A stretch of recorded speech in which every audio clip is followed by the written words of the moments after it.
ඕගොල්ලන්ගේ ජීවිතය ඇතුලේ මෙන්න මේ කියන ගුණධර්ම ටික ටික හදන්න.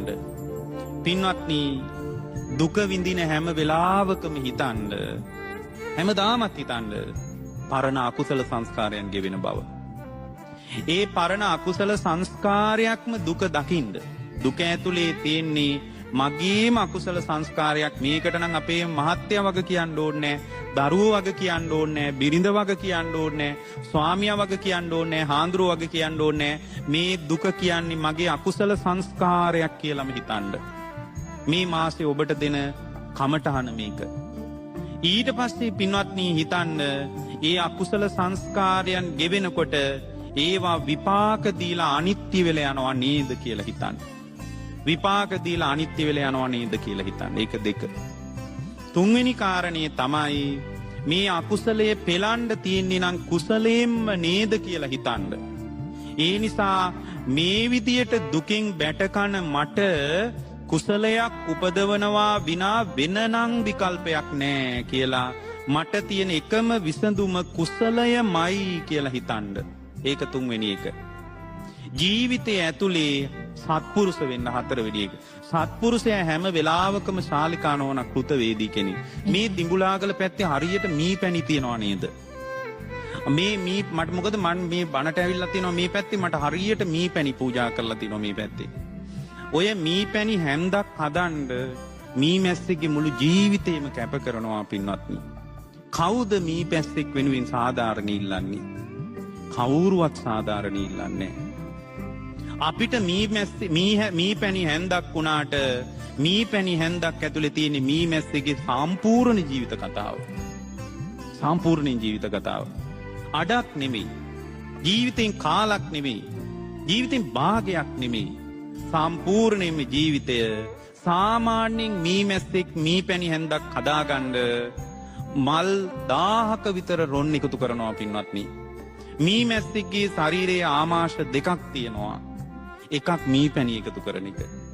සසරන පරණ විශාල කර්මයක් මී මැස්සෙක් ගෙවන්නේ පින්වත්නි. ඔබ මේ මී පැණි හැන්දක් බෙහෙත් විදියට හරි ආහාර විදියට හරි ගන්න හැම වෙලාවකම මී මැස්සෙක්ගේ දුක දකිමින්ම මී පැණි ටික පාවිච්චි කරන්න. අන්න ඒ විදියට ජීවිතේ අත්දකින්න ඒවා කමටහන් කරගන්න. මම මේ උදාහරණයක් ඔය පින්නතුන්ට කිව්වේ.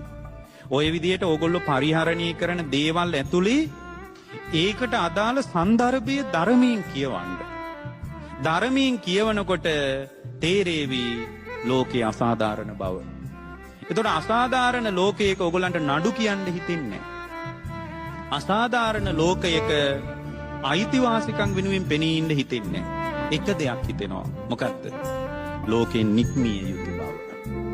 කවදාවත් මෙබඳු සාංසාරික දුකකින් මිරිගිච්ච ජීවිතයකට ආය මම එන්න ඕනේ නෑ කියන අදහස නඩත්තු කරන්න පින්වත්නි. ඔය පින්නතුන්ලා හැමදාමත් නඩත්තු කරන්නේ ආත්ම දෘෂ්ටියකින් මමත්වයකින් ගත්ත ලෝකයක් නඩත්තු කරන්නේ. පින්වත්නි ඇතුලේ කුසලමය නඩත්තුවකට සූදානම් කරගන්න ඇතුළ. මොකක්ද මේ සැලසුම? හැම වෙලාවකම ශාලිකා නෝනා අපි හිතන්න ඕන මේ ජීවිතය කියන්නේ නිවීමටම ලැබිච්ච අවස්ථාවක් විදියට. පින්වත්නි ගොඩාක් හේතුඵල නිවීම පිණිස අපට සකස් වෙලා. ගොඩාක් හේතු සකස් වෙලා. මේ ජීවිතේ ගොඩාක් වටිනවා. මේ ජීවිතය අතහරින්න නම් ලෑස්ති වෙන්න එපා. මේ ජීවිතය අතහරින්න සිතුවිල්ලක්වත් එවණැල්ලක්වත් උපදව ගන්න එපා. අහෝ මේ බඳු ජීවිතයක් මොකටද මැරිලවත් යන්නේ නැණි කියන මෝඩ කතාව කියන්න එපා.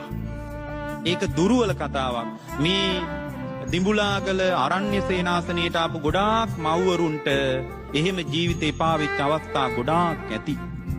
ඒ හැම වෙලාවකම හිතන්න මේ දුක දැනින්නේම මේ දුක මට ගෝචර වෙන්නේම නිවීම පිණිසයි.